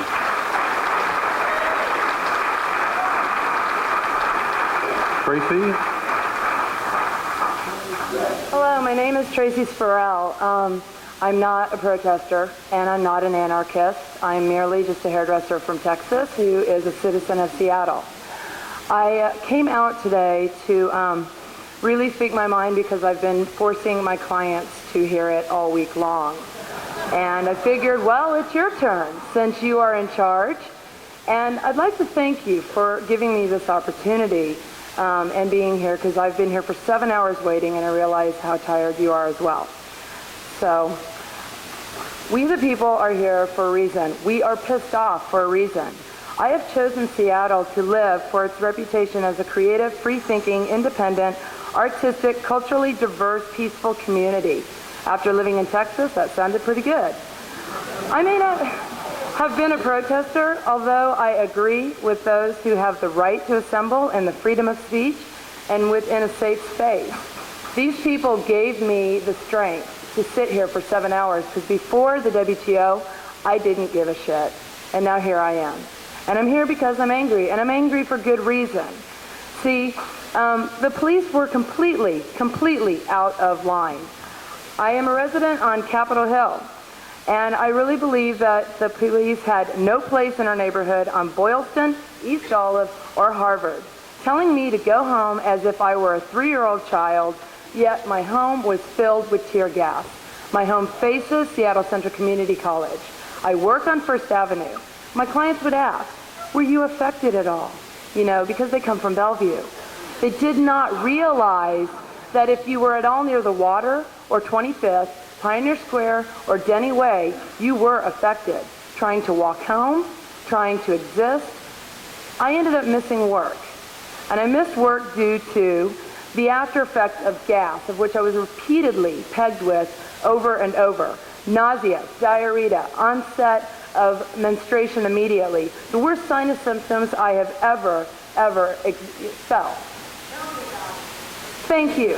And all of you are feeling this as well. And I am angry, and I want to know what that is going to do to my body and what effects it has. I want to see it posted. I want it out there in the media. Because yes, we keep hearing about the protesters, but are we hearing about the citizens? I have one more thing to say because my time is running out.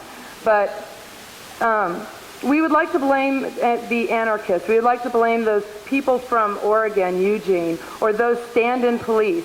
We must take responsibilities. These were our people, our homeless, our anarchists, our police. As Norm Stamper so wisely stated in his press release, if he had to choose between the safety of buildings or the people, he would choose the people. Well, my ass. He chose my ass. And I'm sorry, I was gassed for it. I believe the people of Seattle, and especially Capitol Hill, were sacrificed in the name of the WTO, a bunch of delegates, and the President Clinton, all to secure our place as some great city to live, visit, and shop. Yeah, some great city. I'm here as a citizen of Seattle to challenge you, the city council who made some of the original decisions here, to stand up and save faith and justice. And it's not too late. It's too late for Norm Stamper. He got out on the easy. But it is not too late for Paul Schell or the rest of the nameless faces that gassed me, pegged me with rubber bullets on my way home being a citizen. So please don't let this be forgotten. Thank you.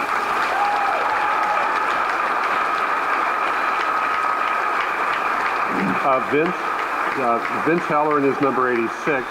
Kathleen Dunn is number 87. Then Sean Musick. Then David Focreda, I think it is, 89. Hi, my name is Vince Halloran. I'm a public high school English teacher. I was pepper sprayed and taken into custody on Wednesday evening. I have submitted a detailed written report to the ACLU. I will submit the same exact report to you, and I do trust in you to get to the bottom of it. I do have the commanding officer's name because I asked for it and was given it. What I wanted to talk about tonight, and I'm glad other people have talked about it, is the media's role in trying to silence and discredit this legitimate, important, real political debate and the issues. And the media, and this is mostly the two major papers, the Seattle Times and the Post, lack of intelligencer, and Cairo and King that someone mentioned that the whole back to normal thing, which made my jaw drop. I never felt so normal as during that week, standing with labor leaders, labor movement, environmentalists, and people, and standing up together. That was normal. The back to normal comment was followed directly by several stories on going shopping. These are all quotes. These are Thursday morning, December 2nd paper, big headline. The whole of these important issues are going on. The headline was, and this is the front page, shoppers barred from retail core, as if that was the main issue. These are lead stories. Quote, the city of Seattle is looking for a few good shoppers. Mayor Shell, people are now free to shop. We want Christmas back. Santa Claus was interviewed. I saw it. They interviewed Santa Claus. I know it's Christmas, but Jesus Christ was a nonviolent, peaceful protester against an imperialistic regime. I don't remember him doing much shopping.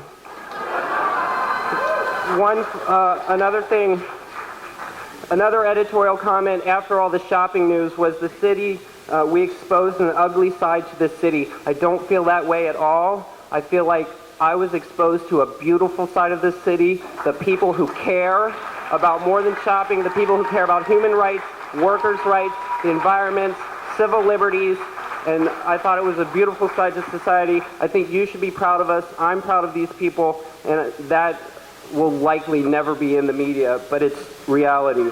One last thing, I want to talk about the failure to disperse.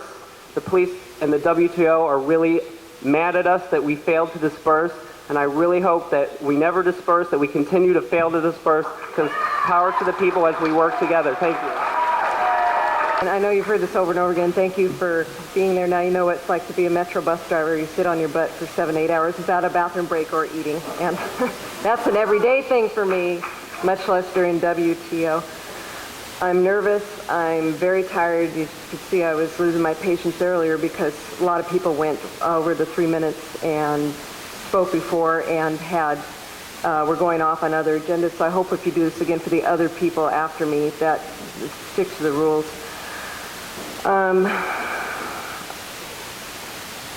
not for the WTO. I'm not on any side at all. I'm a citizen, and I do deserve to be heard.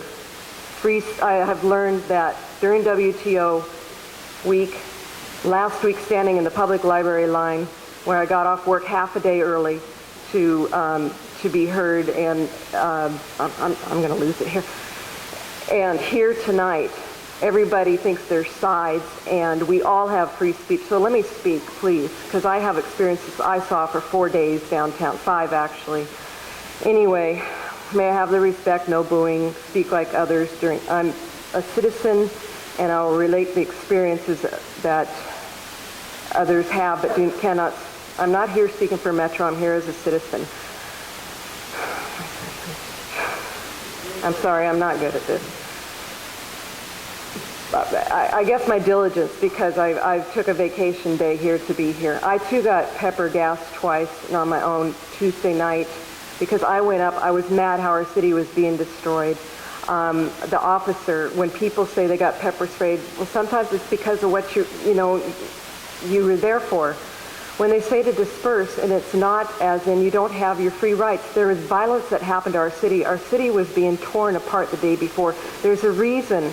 And it made me mad when I saw people coming down every day and parking their butts in the middle of the street. And I believe in free speech and demonstrations and all that, but something happened to our city very ugly the day before, and there's more than 30 anarchists. I'm speaking. There was more than 30, because I saw it every day on my job. There's more than 30 anarchists that keep coming up with this number. Oh my gosh. I guess I won't get everything, and I think what I'm saying is there was thousands of Metro transit. I'm not speaking for Metro Transit, but there's thousands of my passengers and all our other passengers had to walk to both sides of town. Those are the people that could walk, that weren't in wheelchairs, blind, had babies. A lot of my passengers, they were told, and don't bring your kids to daycare because we can't handle what's going to be going on. I'm against the WTO. I'm for people's free speech, but darn it, some people did not pay attention that there was something ugly had happened to our city, and that I got to find the words here. I'm sorry. I saw a lot of ugly things that the protesters did. These peaceful protesters that peed on the buses when they were told they could be let go at 2 o'clock, and they purposely urinated later in the evening staying there. They were rocking a metro bus back and forth. Peaceful protesters. Peaceful protesters. Let me finish. I've been waiting a long time, almost 2 whole days, to be up here. There's the horse patrol officer who was in a car. He had to get off the horse. They tried to overturn his car. There was an officer who got his kicked in the face. The officer who got a stick, a guy repeatedly, and he stood there and took it. There was a bus driver I heard that got hot chili thrown in his face by a protester. There's our buses that were vandalized. There's there's blame on all sides. I know you've heard over and over again for 2 days. There was innocent people on Broadway, their homes and all that. But the blame is not just the police. There's a lot of people that misbehaved. A lot of people. But you injure other people if there was a reason. I was told by protesters in line that, well, that's the price you pay for democracy. These people were from New York and others from Pennsylvania and all that. And I said, why did you come to our city? That's the price you pay and ruin it. How long can I go on? Because I had to put up with a lot of other people's time. But I saw a lot of ugly things. 8 to 11 times I encountered protesters coming at my bus where I had to divert and turn because my union was in the peaceful protest, the permit, the one that was organized. I don't know how many were organized, but a lot of them weren't. They were all over our city.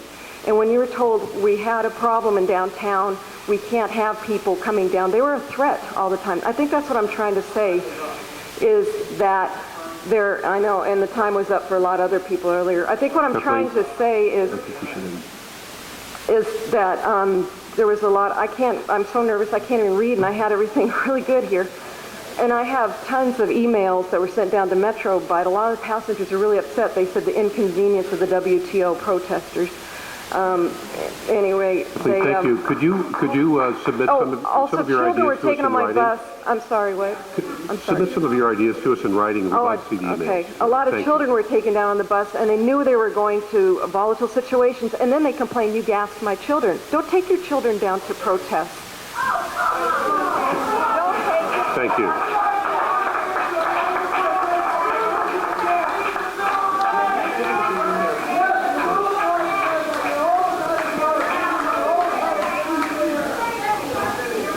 Could we go ahead, please? Are you Sean? Let's go ahead. Kathleen, could you be sure we have your email address as well? All right. But please leave any documents you have with the staff because we'd like to know about it. Thank you. Sean, go ahead. How y'all doing tonight? First of all, I'd like to thank you, members of council, that are here tonight. Some of you, at least, realize it's your duty as elected representatives of the people to address these issues. And I just hope you might all stick around this time. Let's see. It is your job, after all. Most of all, I'd like to thank these great people whom you represent, who had to get off early to come here and take time out of their equally busy days, even though it's not part of our job description. By the way, my name is Sean Music, and I'd like to talk to you briefly about some of the things I saw about 2 weeks ago. Outrageous things, disgusting things, some beautiful things too. I saw, first of all, police officers driving for some reason a rented van, purposely trying to run over pedestrians, which were on the sidewalk. And when they weren't successful, wheel around and try again as the officer in the passenger seat randomly pepper sprayed the shocked crowd. I saw my friend and coworker also standing on the sidewalk, caught unawares as a squad of riot police rushed us from behind. As he turned around, I saw with my own burning eyes from the tear gas an officer standing about 10 feet away from him throw a flash bomb directly at his head. Luckily, it bounced off his head before it exploded, or otherwise he would have lost an eye, I guess. I'm just a simple bartender and have no military or police training, but I'm quite sure that it is not standard operating procedure on igniting a flash bomb. I saw King County Councilman Brian Durowski, who spoke with us tonight, and another elected representative of the people, I should remind you, and 2 Teamster members borrow a man's T-shirt used as a white flag and walk up to a police line on Capitol Hill trying to negotiate a truce as if it was a war with our own civil servants. I also saw the council member, 2 team members gassed and shot at with rubber bullets as they approached the police line. Also saw, like I said, some wonderful things. I saw rich, happy, hippie kids dancing with poor, angry punk kids. I saw thousands gathered in the streets trying to tell the world that it could do better. I saw people come together solid and calm in the face of violence and intimidation. But come to my point, which is a warning to you. While at the Seattle Public Library, I saw a crowd form in front of the area where they keep the voter registration forms. See, I've seen people apathetic and self-concerned come out in the streets. People are awake, people are aware, and this is not going to go away. You're not dealing with the same contented bourgeoisie that you were a few weeks ago. We were angry, and now we are active in the community. So you should buck up and drop any BS, because if you don't, we will find somebody who will, with the exception of course, Mr. Licata. Thank you very much.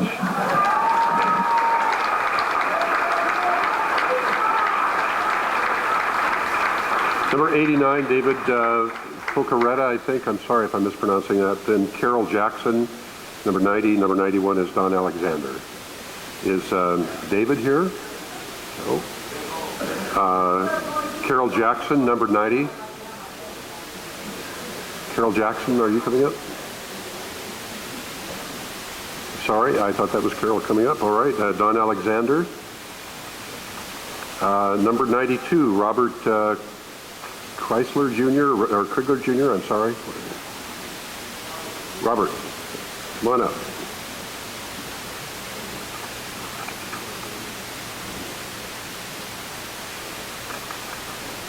He'll be followed by Alton McDonald, number 93, and then Benjamin Handstand Festival, I guess, is the next person, 94. And yes, I was up on Broadway Wednesday evening, and yes, my friends and I, we just heard the bombs going off, and so we came down to Broadway and Republican because we wanted to see what was going on. At that time, police about 100 yards down the street there start shooting these little pellets that turned into smoke. Well, I ran, and of course and left the area. But I'm not here just to speak about that, because I'm not the only one who has gotten tear gassed and has been sick for a few days. So we've all have shared this in common.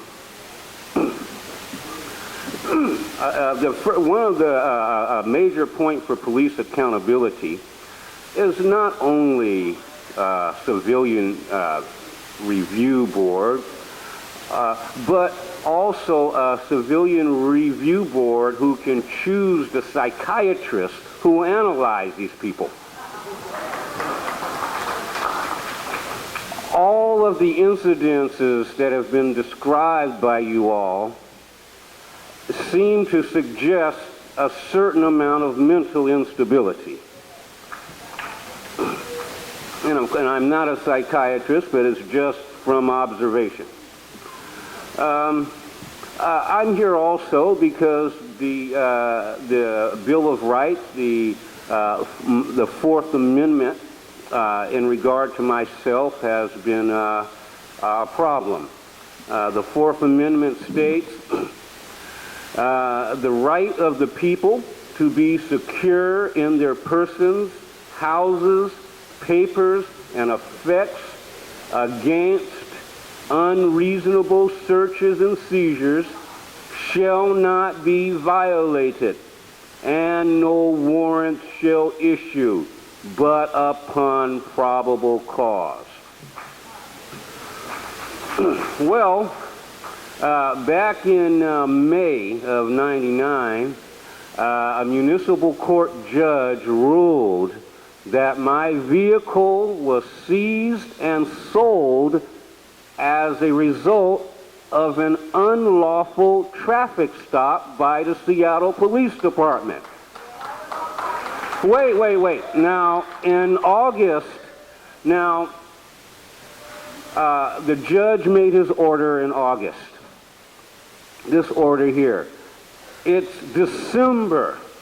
The city still hasn't paid me. They refuse to hold the police accountable for their actions. I asked Mr. Gossett why the city have refused to pay me for the property that the police stole from me. And he could give me no answer. Trying to get the city to hold the police accountable is like trying to put two positively charged magnets together. It just doesn't happen. And so my question to the city council, why has the city refused to hold the police accountable for their actions? And I would also, since this judge's order is doing me no good, I'd like to leave it with you.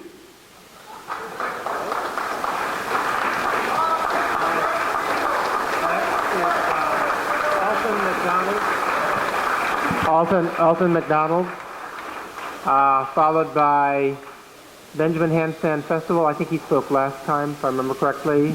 Manu Saxena and Marjorie Steinberg Nelson.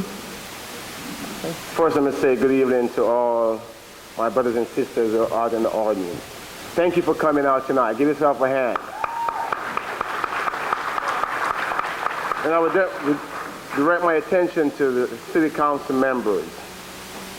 If you've never been harassed, beaten, brutalized by a police officer, you will never know what it is to experience the treatment of an officer who should be a peace officer. I want us to understand one thing, and it is this. The city council voted with the mayor to withdraw our constitutional right to assemble, First Amendment, right? Am I correct? And by doing that, what they did, they invoked the state of emergency. And by doing that, if you get caught within that geographical confine that they said was outside of the zone or inside that zone, you will be arrested and treated any which way.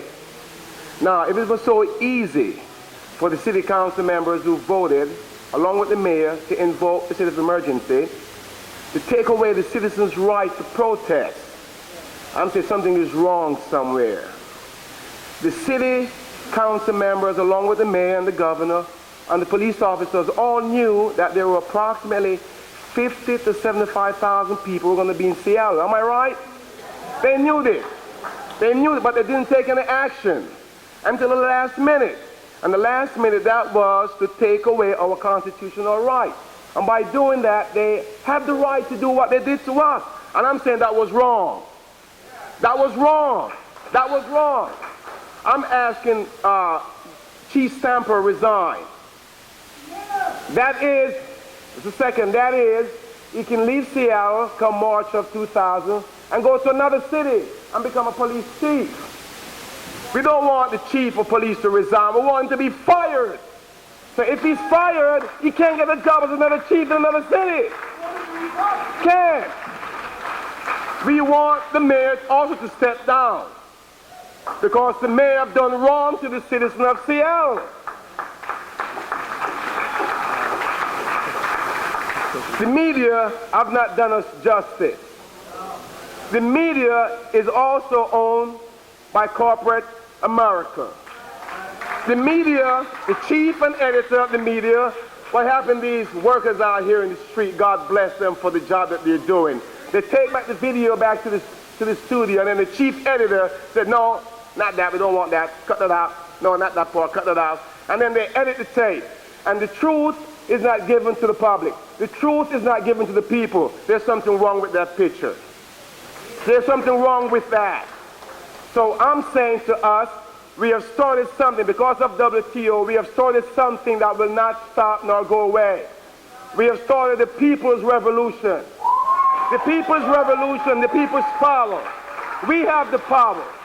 And I want us to continue to work together for change, for positive change, holistically for the community. Those of us who are against change, change will happen, change must come, and change will come, whether you like it or not. So I'm saying to Seattle, stand up for what? You're right. Get up, stand up. Get up, stand up, Seattle. Stand up for your right. Get up, stand up. Don't give up the fight. Don't give up the fight. Don't give up the fight.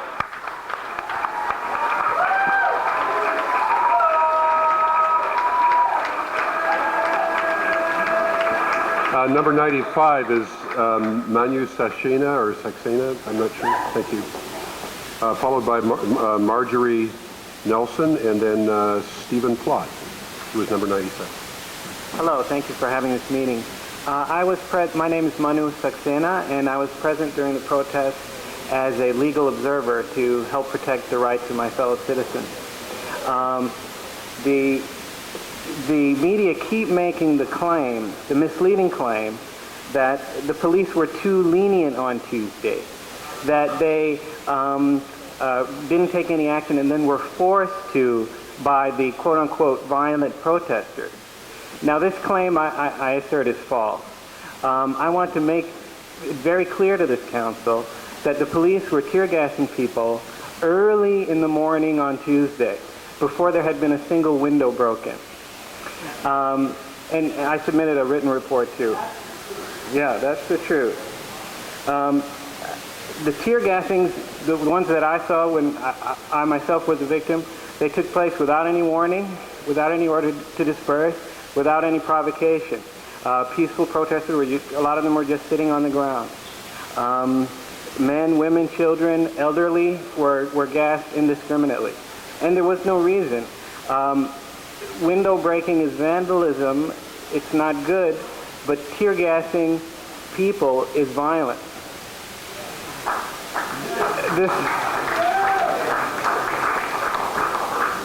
This council, I think, should also take note of international standards regarding the use of tear gas and chemical agents. According to international standards, the use of tear gas against unarmed civilians, it's a violation. And I think when you look at that, it's probably one of the reasons Amnesty International called for the investigation. When you look at that, when you look under international standards, you could see that Mayor Schell and whoever's in charge of the Seattle Police violated the Universal Declaration of Human Rights, the Geneva Conventions, including the Geneva Convention on Torture, and the Constitution of the United States.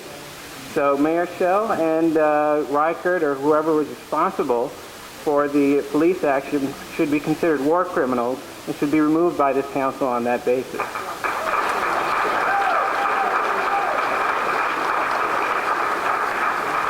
So one question I have for the council is, why hasn't Seattle complied with international standards regarding the use of force against nonviolent protesters? So I think we do need to have the Citizen Review Board like other people have spoken. I think also we need more legal observers on a regular basis to monitor the police. And I want to thank those of you who voted against the state of emergency declaration. And to those of you who voted for it, I would say the same thing the protesters said when they were gassed by the police, which is shame on you.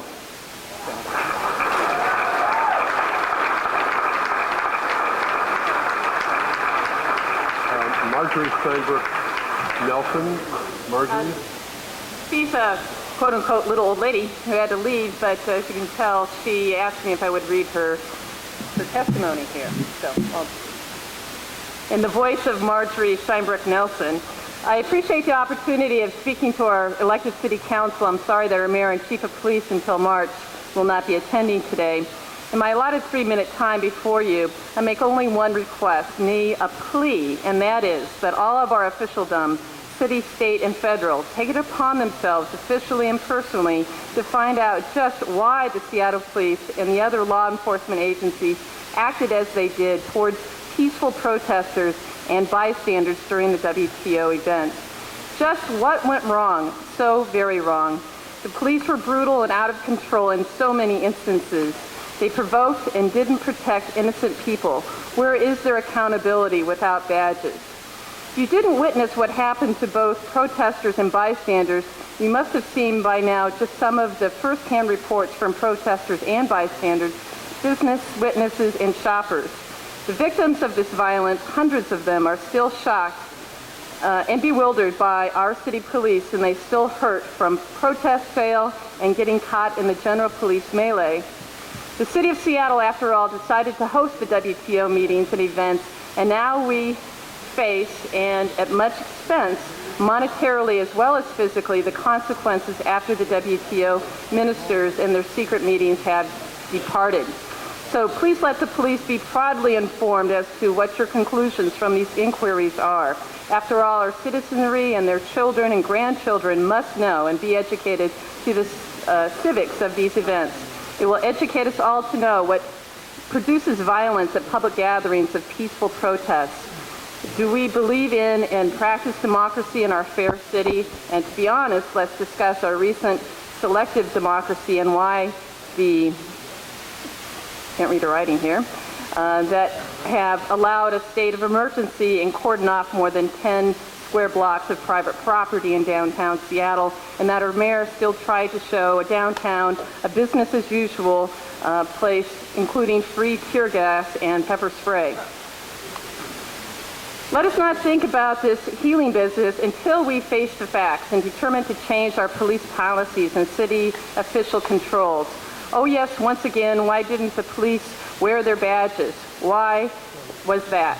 Personally, when I walked and talked with other protesters and interested parties on Monday last, and when I went to the public debate on Tuesday night, I found the people involved with, can't read her writing, discerning issues, not breaking windows. Sure, there were a small bunch of hooligans, but they didn't break bones and spray other gases. Our citizenry has learned much about the WTO this past week, and that's a good thing. Knowledge is a good thing, wasn't it? What's scary and dangerous isn't thinking the least use of violence without rhyme or reason. I'll submit the balance of her comments and make note that there is a person collecting bail money for yet one last WTO protester still in jail. And if you're interested in that, you can, well, anyway, so if you want to contribute bail money, there's a person over here who'll collect it. Stephen Plott, number 97, Stephen Plott. Michelle Rodino, 98. And then Richard Lee, number 99.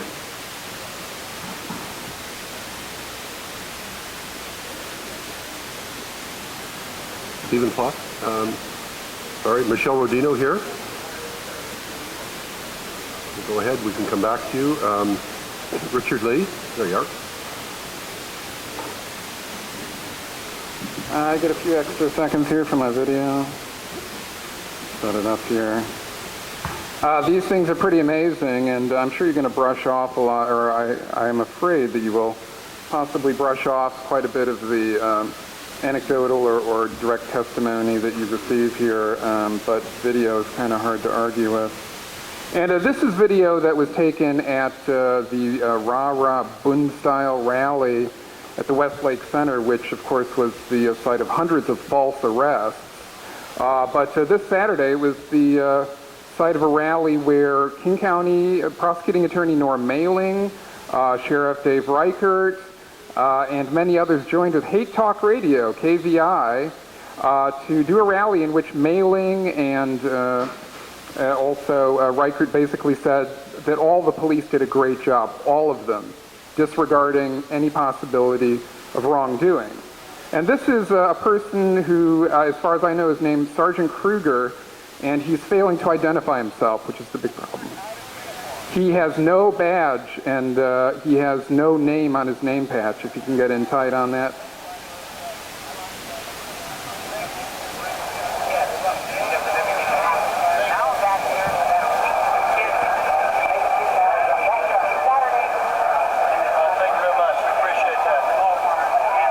We're going to ask her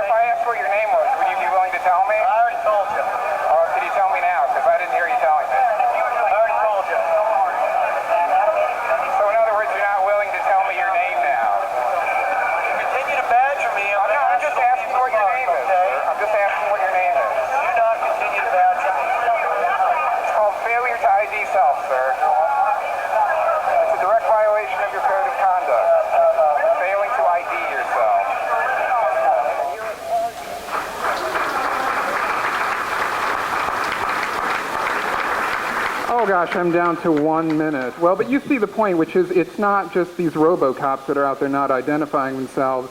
It's a tradition that continues. I've been viciously harassed by event staff, whoever they are tonight. I was viciously harassed at the other event last week, the other hearing, by someone who identified himself as library security, who turns out to be in the ESD. And this passive attitude that I'm getting from the council is basically going to be, I suspect, that they're going to let their dogs run free. You know, they benefit by having a repressive police state.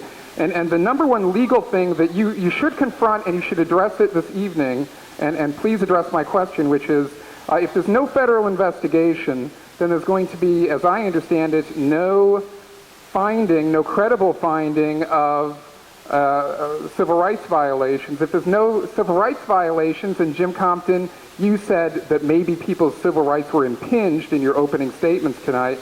Well, if there were civil rights violations, then people are entitled to sue federally, which means they can give punitive damages, unlike the mere compensatory damages that they get in Washington State. So this means that the Seattle City Council, and especially its Public Safety Committee, is standing in the line of authority that seems to have authorized this thing actively or passively. So if you're going to say we're not going to have a federal investigation, we're going to handle this with the Seattle City Council, we're going to write up a neat little Compton report on this, well, what you're doing is you're saying that basically you can capsulize this and brush it off very quickly, although it's nearly impossible for me to imagine that you're going to establish through extensive documentation that thousands of people had their civil rights violated, because that will open the city up to hundreds of millions of dollars of losses. So I think the City Council should take itself out of the fold here, or at least invite the Justice Department in, and could any of you speak to the legal issue of compensatory damages and the position with civil rights law? You're the civil rights chairperson, Peter, so what do you have to say about that? Nobody has answered any questions here tonight. We've done a hell of a lot of talking. You guys haven't said anything, but have you considered this, Peter? Would you go on record you're considering this? Richard, so if there is a finding? Do you want to hear an answer? Sure. This council cannot start a federal investigation. You can invite a federal investigation. We have no information as to whether there's one in progress or whether it's contemplated. Well, they're investigating the anarchists. The Justice Department is all over those teenage anarchists. Let's go on. But you should invite Ralph Warren. Invite the Justice Department in. Don't wait for them to come to you. Ralph Come Warren. on.